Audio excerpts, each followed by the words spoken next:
Afrique, bienvenue sur Africa TV. Vous suivez le journal du mondial. Première sortie pour les Lions indomptables et première grosse défaite face au Mexique. Nous y reviendrons plus largement avec notre invité Kader Guilavogui. Bonjour Kader. Bonjour Ruth. L'Espagne pour son premier match a pris l'eau, main comme en 2010. L'Espagne peut-être pourra relever la tête. Le journal du mondial, c'est parti. On commence tout de suite avec écho du match.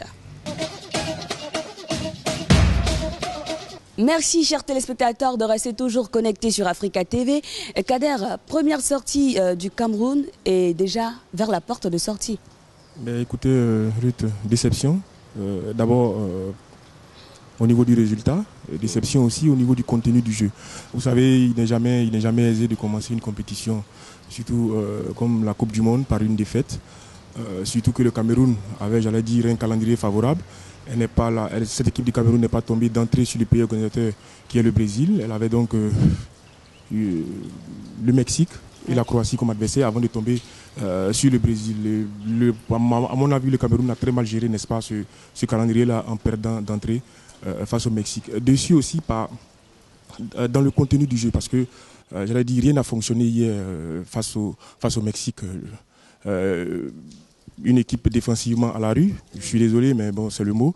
La paix Aurélien Tchédjou et Nicolas Nkoulou, si on peut saluer, n'est-ce pas, leur aptitude au combat dans les duels, oui, mais leur complémentarité dans le placement, dans l'anticipation, ils ont été à la rue. Un milieu de terrain, j'allais dire, travailleur, avec Mbia, oui, avec Eno Young, avec Moukandjo, mais bon... Une attaque fébrile. Le milieu d'abord, parce qu'il manque, si vous voulez, un leader, oui, technique à cette équipe du Cameroun. Oui. Alex Song, si vous voulez, a le profil. Mais depuis 2008, il a intégré cette sélection-là. Il n'a jamais pris, si vous voulez, ses responsabilités d'être le leader technique là. Et puis une attaque, j'allais dire, inexistante, parce que Samuel Eto'o s'est retrouvé esselé au niveau de l'attaque du Cameroun et cela n'a pas porté ses fruits. Un petit lion qu'on a vu hier face à cette grosse équipe de la BRD, très collective. Est-ce que le Cameroun a encore une chance de pouvoir passer ce premier tour? Des chances, oui, mais à condition qu'elle batte, cette équipe du Cameroun batte obligatoirement l'équipe de la Croatie. Et puis espérer dans le même temps que le Brésil en fasse autant face au Mexique. Parce que, je veux dire, le Cameroun a grillé son joker face au Mexique. Il va falloir maintenant aller chercher cette victoire face à la Croatie.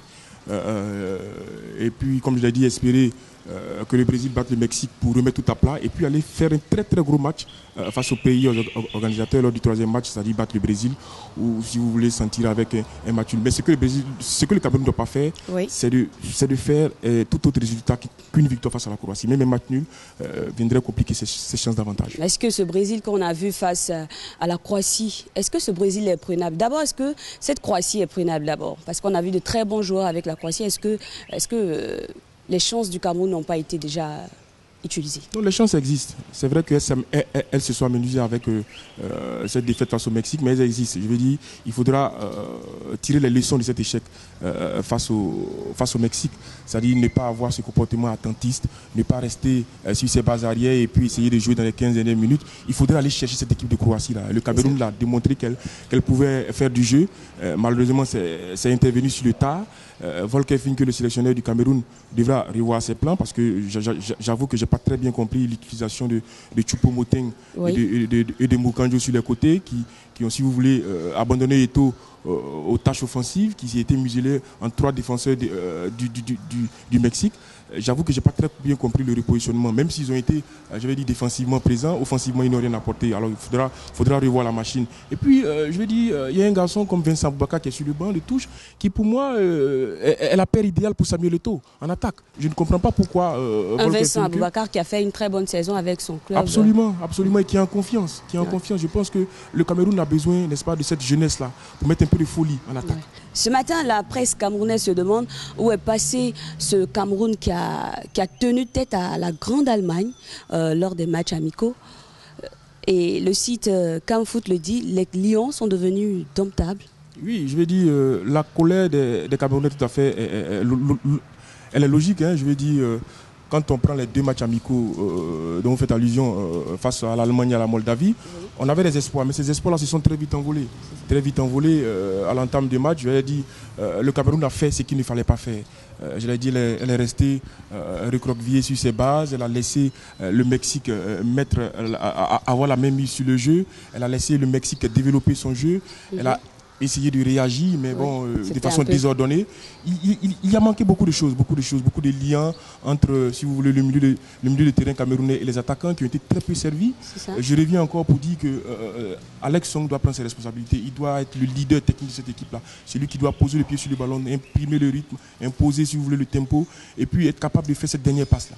Est-ce que la sortie d'Alexandre Song a changé un peu le rythme du jeu avec l'entrée d'Achille Webo? C'est intervenu pour moi comme une sanction pour la prestation du jeune milieu de terrain du FC Barcelone, qui n'a pas pesé de tout son poids. Je veux dire, quand vous avez des garçons comme Eno Young, comme Mbia qui sont dans la récupération des monstres, vous devez exonérer. C'est peut-être aussi, si vous voulez, une consigne tactique.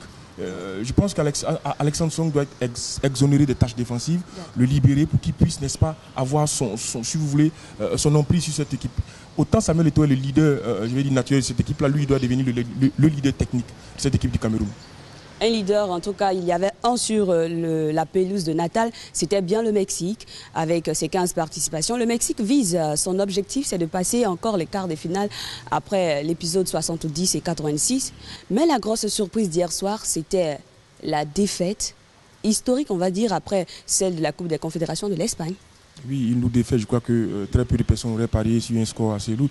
Mais je dis que cette finale-là a tenu toutes... Pardon, pas cette finale. Cette finale avant la lettre, on dira... a tenu... remake de la finale 2010. 2010 a tenu toutes ses promesses entre une équipe de l'Espagne qui voulait confirmer son statut de championne du monde, une équipe de l'Espagne qui voulait démontrer aux yeux de tous que la finale de la Coupe de la Confédération perdue face au Brésil était un mauvais passage. Et puis en face, une équipe des Pays-Bas qui est venue avec un esprit de revanche. Et cela lui a bien réussi, avec des joueurs qui en voulaient terriblement, à l'image de Robben. Souvenez-vous que lors de cette finale de 2010, il avait eu 2 occasions, je le souviens hier, il avait eu 2 occasions face à Iker Casillas qu'il avait perdu. Il avait eu également Van Persie qui ne s'était pas retrouvé autour de cette finale-là. Ça vous dit que cette équipe des Pays-Bas est venue avec un esprit de revanche et cela lui a bien réussi. Peut-être que la sensation d'avoir tout gagné a un peu diminué l'envie de ces champions, mais vous ne nous le faites pas dire. Mais on a senti aujourd'hui dans cette équipe de l'Espagne que lorsque le Barça va mal, l'Espagne aussi. Oui, c'est devenu une coutume. Quand la Roga tourne mal, on pointe du doigt les contre-performances du FC Barcelone. Mais je veux dire, c'est tout un ensemble hier qui a peu ou mal fonctionné. En face, il y avait une équipe des Pays-Bas qui a accepté, je l'ai dit, qui a accepté volontairement de reculer. Mais qui, comme je l'ai dit, avait des joueurs qui se portent très vite vers l'avant. C'est ça. C'est ce qui a manqué au Cameroun. Je suis désolé de faire cette digression, mais c'est ce qui a manqué au Cameroun. Quand vous acceptez de subir le match, il faut que vous ayez des joueurs sur les côtés qui sont capables de ressortir très rapidement le ballon. Les Pays-Bas ont des joueurs de ce profil-là avec Arjen Robben, avec Van Persie qui vont très vite, qui plongent très vite. Et si vous voyez le 5e but de Arjen Robben, c'est un compte, c'est sur un compte, un contrôle sur 50 mètres. Il va défier Casillas, qui ridiculise pratiquement, et puis il met le 5e but. Voilà. Tout le monde aujourd'hui sait comment l'Espagne joue, elle est prévisible. Et puis il suffit aujourd'hui d'avoir des joueurs très rapides qui se projettent très vite vers l'avant pour faire mal à cette équipe de l'Espagne. 4 buts encaissés lors de la deuxième mi-temps, c'est un peu trop. Avec une défense conduite par Piqué, est-ce que ce n'est pas le maillon faible de cette équipe de l'Espagne? Non, je pense que, comme je l'ai dit, le naufrage, il est collectif. Il est collectif. C'est vrai, il y a eu des erreurs individuelles, même du capitaine, celui que je considère comme le meilleur gardien au monde, Iker Casillas, qui a, je suis désolé, mais qui a commis l'irréparable sur le but de Van Persie. Mais il y a aussi, si vous voulez, cette absence-là, je l'ai dit, défensive, quand l'Espagne a le ballon. Je vais dire, on est plus focalisé sur la stratégie à mettre en place pour trouver, n'est-ce pas, la faille, plutôt que, et à ce moment-là, on est déséquilibré défensivement. Et ce dont a profité, je l'ai dit, l'équipe des Pays-Bas, sur un compte sur 2 comptes, je l'ai dit, qui ont réussi à faire la différence. Souvenez-vous qu'en 2010, l'Espagne avait perdu son match face à la Suisse d'entrée, mais ça n'a pas empêché l'Espagne d'être au sommet. Est-ce que encore les Espagnols peuvent croire à un second titre? Absolument, la défaite est lourde, mais il ne faut pas enterrer, je l'ai dit après ce premier match à l'Espagne. Vous l'avez si bien dit, en 2010, l'Espagne avait jeté l'entrée face à la Suisse, mais ce qui ne l'avait pas empêché d'aller remporter ce trophée face aux Pays-Bas, aux mêmes Pays-Bas qui les a battus hier. Voilà, forcément, il va y avoir, je l'ai dit, des changements profonds au niveau de cette équipe-là. Je crois que Del Bosque va apporter des modifications dans le jeu, au niveau des joueurs. Je pense qu'un joueur comme Diego Costa n'est pas sûr de bénéficier de la confiance de Del Bosque pour la suite de la compétition. Un garçon comme David Villa devrait pouvoir faire ses débuts. Et puis, voilà, forcément, il va y avoir des changements et on aura forcément une nouvelle équipe d'Espagne avec un nouveau visage face au Chili. Cette équipe de l'Espagne doit pouvoir se relever face à cette équipe de Chili. Le Chili, bien sûr, qui a défait l'Australie, 3-1, le petit poussé l'Australie. Oui, pour moi, ce n'est pas une surprise. Ce n'est pas une surprise quand vous connaissez le vécu collectif de cette équipe amenée par Alexis Sanchez et Arturo Vidal. Cette équipe de Chili a fait la différence. En tout cas, elle a pris une belle option sur la qualification. Le groupe B a terminé ses matchs. Le groupe C entame la compétition dès aujourd'hui. Un match Colombie-Grèce qui nous intéresse tous parce que la Colombie fait partie des adversaires de la Côte d'Ivoire. Comment est-ce que vous voyez cette équipe de la Colombie? Comment est-ce que vous la décrivez-vous?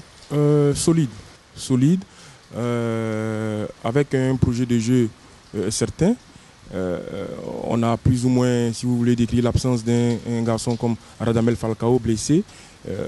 Mais bon, moi je pense que son absence ne va déranger en rien cette équipe de la Colombie, qui a un vrai collectif. On est curieux de voir cette équipe de la Colombie là justement face à la Grèce par un football physique. Qui sont des joueurs qui ne lâchent rien, qui ont des ressources mentales et physiques exceptionnelles. Et ça va être une opposition de style très intéressante à voir. Depuis 1998, la Colombie n'a plus participé à la Coupe du Monde. 16 ans après, que sont-ils devenus? Leurs ambitions à cette compétition? Regardez. Cette qualification, la Colombie en rêvait depuis 16 ans. Le pays n'a pas participé à une Coupe du Monde depuis 1998. Un ticket pour le Brésil gagné au prix d'une remontée héroïque face au Chili. Menés 3-0 en match de qualification en octobre dernier, les Colombiens avaient réussi l'exploit de ramener le score à 3-3. C'était très émouvant. D'abord, le Chili, on a souffert mais pas longtemps. On a réussi à marquer et on va au mondial. On soutiendra l'équipe nationale quoi qu'il arrive. La Colombie a été la deuxième équipe latino-américaine à se qualifier pour le mondial après l'Argentine et elle pointe au 8e rang du classement FIFA grâce notamment à sa très bonne défense. Alors l'équipe avait commencé sa préparation en nourrissant de grandes ambitions. On est serein. Avec le groupe, on essaie de s'isoler au maximum pour éviter de ressentir la pression. Donc on reste calme, mais on est inquiet aussi évidemment. On attend le moment où on pourra démontrer pourquoi nous nous sommes qualifiés pour le mondial. Mais à 2 semaines du coup d'envoi, énorme coup dur pour la Colombie, le forfait du meilleur buteur de son histoire, Radamel Falcao, véritable icône dans son pays. Le joueur s'était blessé au genou en janvier dernier lors d'un match avec son club de Monaco. Depuis, les Colombiens priaient pour qu'il soit rétabli à temps, mais le coup près a fini par tomber. Falcao n'ira pas au Brésil. Ça a été une décision difficile, à cause de ce qu'il symbolise, de ce qu'il a apporté à l'équipe. Il a tout donné jusqu'au dernier moment et ça a été un coup dur. Mais nous le savons et il l'a dit lui-même, il y a d'autres joueurs capables de jouer un grand rôle pendant le mondial. Les espoirs de l'équipe reposent désormais sur les épaules du coéquipier de Falcao à Monaco, James Rodriguez. La Colombie jouera son premier match le 14 juin face à la Grèce à Belo Horizonte. Elle affrontera ensuite la Côte d'Ivoire et le Japon dans un groupe C qui semble largement à sa portée. Vous êtes toujours sur Africa TV et vous faites bien de l'être. On a vu tout de suite dans l'élément, les cafeteros sont très armés mentalement. Même l'absence d'un certain Radamel Falcao ne va pas les empêcher d'atteindre leurs objectifs. Absolument, absolument. Je parlais tout à l'heure d'un vrai collectif et la Colombie en fait partie des équipes qui développent un très beau football tourné vers l'avant. On parle de l'absence de Radamel Falcao, mais attention, il y a des garçons comme Jackson Martinez, et puis un artiste qui évolue à Monaco, qui est James Rodriguez. Oui. Voilà, c'est vous dire que cette équipe-là contient en son sein des joueurs qui sont capables de tirer, n'est-ce pas, cette équipe des mouleurs de café, comme on les appelle, vers le haut. Et puis la Colombie, je l'ai dit, comme vous l'avez dit, qui a manqué très souvent les éditions du mondial, a à cœur de passer ce premier tour là et pourquoi pas aller très loin dans la compétition. La Grèce est présentée dans ce groupe C qui regroupe 4 continents. On a dans ce groupe C l'Afrique, l'Europe, l'Asie et l'Amérique. Est-ce que la Grèce est prenable? La Grèce qui est 12e au classement FIFA et la Colombie 8e, l'écart n'est pas trop grand. Est-ce que cette Grèce Il faut se méfier de cette équipe de la Grèce qui nous a surpris, souvenez-vous, en 2004, à l'Euro organisé au Portugal.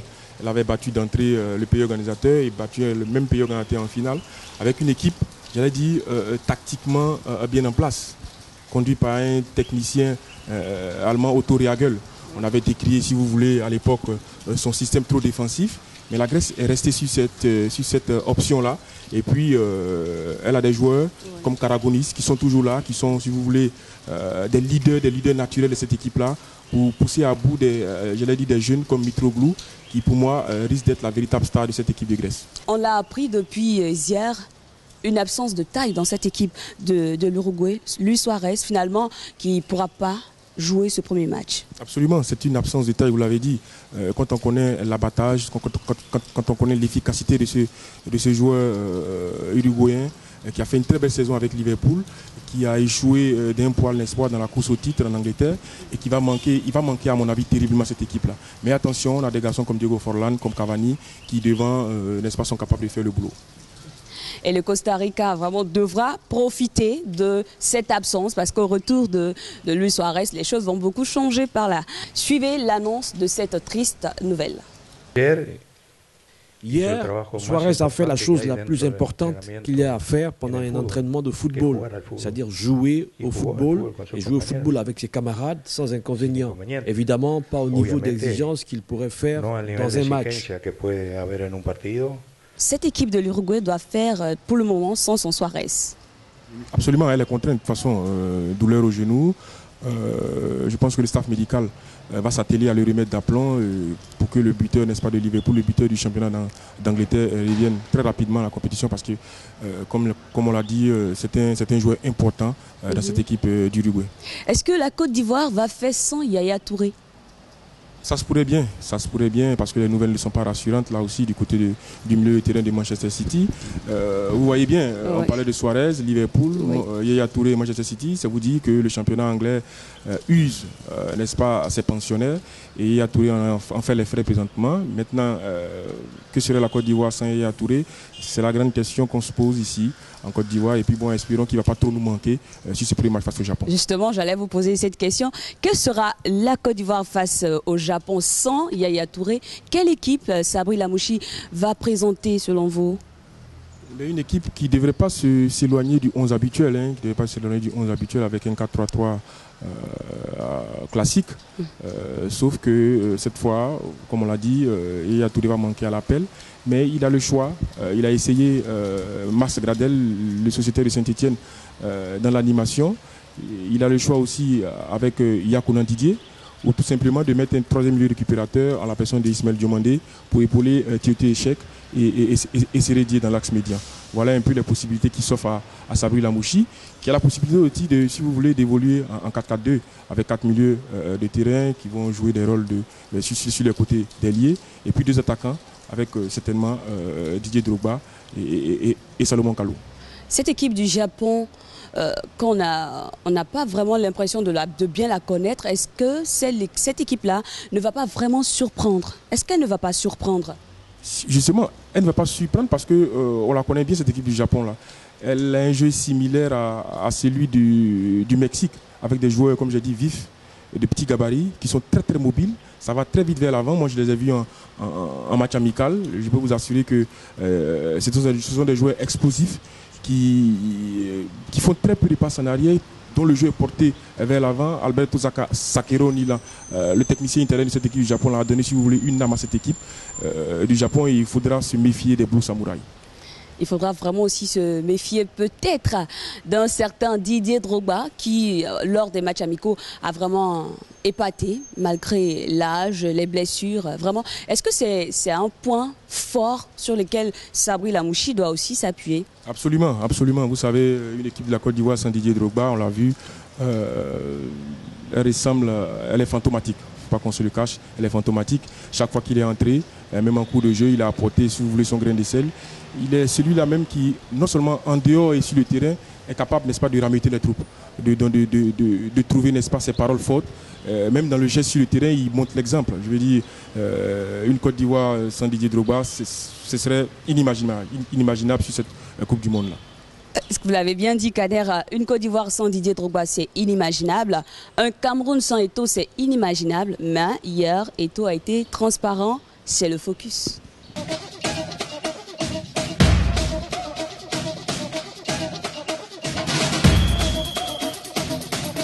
Amis africains, vous êtes sur Africa TV et nous sommes dans le journal du mondial. Kader, on a vu hier sur la pelouse de Natal, Eto'o a été visiblement transparent. Absolument, je l'ai dit, mais c'est plus du fait du système dans lequel il a évolué, parce que, comme je l'ai dit d'entrée, il a été esselé au milieu de trois défenseurs mexicains, conduits par l'expérimenté Rafael Marquez, le capitaine des Lions. Même quand il a pu en éliminer un, il s'est retrouvé en face de deux autres. Il lui était vraiment difficile de s'exprimer. Il a eu, n'est-ce pas, en première période, une seule occasion qui malheureusement a terminé sur le poteau. Oui. Ça a été malheureusement la seule et unique occasion du capitaine des Lions qui, pour ma part, je l'ai dit, a été trop esselé au niveau de l'attaque des Lions indomptables. Le flop Eto'o et le top de ce match, c'est Peralta, bien sûr. Absolument l'unique buteur de cette rencontre. Il nous a montré une diversité dans son jeu, je veux dire, dans la prise des intervalles, dans les appels de balles, dans les appels contre appels. Ça a été vraiment, si vous voulez, un véritable trublion dans la défense camerounaise. Il a mis à rude épreuve la charnière centrale composée de Nicolas Nkoulou et Aurélien Tchediou. Ces appels de balles, je l'ai dit, dans l'axe, ont mis à rude épreuve cette défense-là et oui. Finalement il a fini par trouver l'ouverture du score. Voilà. Même si le joueur vedette aurait pu être Giovanni Dos Santos qui s'est vu refuser 2 buts valables. Qui s'est vu refuser 2 buts valables par un arbitrage qui a commencé déjà à énerver beaucoup. Oui, en 2 journées, ça commence à faire beaucoup, comme vous l'avez dit. D'abord le pénalty offert au Brésil. Le pénalty offert à l'Espagne, la faute sur Iker Casillas, les 2 buts valables refusés au Mexique. Voilà, c'est vrai qu'on devait s'attendre, si vous voulez, à des faits d'arbitrage, mais bon, ça commence à faire beaucoup déjà en 2 journées. Les supporters camerounais devraient même remercier l'arbitre de la rencontre, mais ils s'en sont pris aux joueurs. L'image du jour est cette fois animée. C'est la seule équipe qui a eu plus de primes. Ils ont demandé 150 millions. Les mots ne me manquent pas. Ça veut dire qu'ils nous ont déçus. Ils nous ont déçus. S'ils sont incapables de jouer un match d'ouverture, on avait 3 points. S'ils sont incapables de jouer, et ils remettent l'argent, et on prend les jeunes, ils vont jouer. Oui, parce que nous, on est fatigués. Cette histoire d'équipe nationale, on ne veut plus mourir. Les tensions à cause de l'équipe nationale. C'est bizarre. Eto'o est là, on compte sur lui. Mais il y a un jeune, Vincent Aboubakar. Le problème camerounais, si ce n'est pas le coach, ça doit être l'administration. Si ce n'est pas l'administration, ça doit être les joueurs. Finalement, on ne comprend pas. Si vous nous voyez avec ce drapeau, c'est parce qu'on aime encore notre pays. Vous comprenez, c'est parce qu'on aime notre pays. On pouvait la déchirer parce que ça fatigue les gens. L'énervement est grand côté camerounais. Est-ce que cette polémique autour des primes n'a pas dépeint sur la rencontre? J'avoue que j'avais des appréhensions. J'avais des appréhensions au moment où le Cameroun allait aborder cette Coupe du Monde-là, parce qu'il n'est jamais bon. J'avais dit de préparer, j'avais dit d'aller à l'abordage d'une Coupe du Monde avec une revendication comme l'ont fait les Camerounais. Ils ont obtenu ce qu'ils avaient demandé. Maintenant, la pression était sur les épaules. Tout le peuple camerounais avait le regard tourné vers sa sélection pour voir est-ce que nos garçons qui avaient réclamé 50 millions, qui les ont obtenus, étaient capables de mouiller le maillot. Bon, hier, face au Mexique, on a vu une équipe du Cameroun qui est devenue malheureusement domptable. Et forcément, la question des primes a ressurgi dans les têtes. Et ce Cameroun doit vraiment se réveiller. Avant et après le match, comment les Camerounais ont vécu ces 90 minutes d'horreur, on peut le dire? Regardez.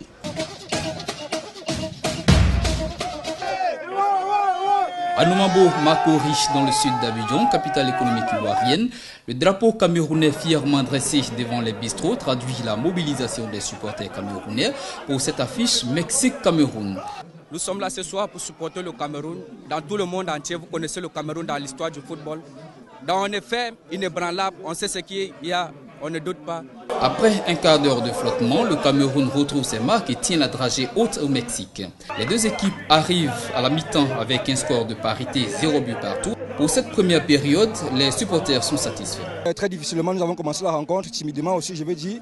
Mais bon, au fur et à mesure, les gars ont pris confiance.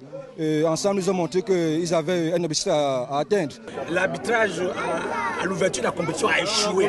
Mais pour l'instant, nous pouvons dire que nous sommes à 70% de l'arbitrage est bon pour l'instant. À la reprise, les deux équipes se tiennent. 60e minute de jeu, coup de tonnerre. Peralta ouvre la marque pour le Mexique.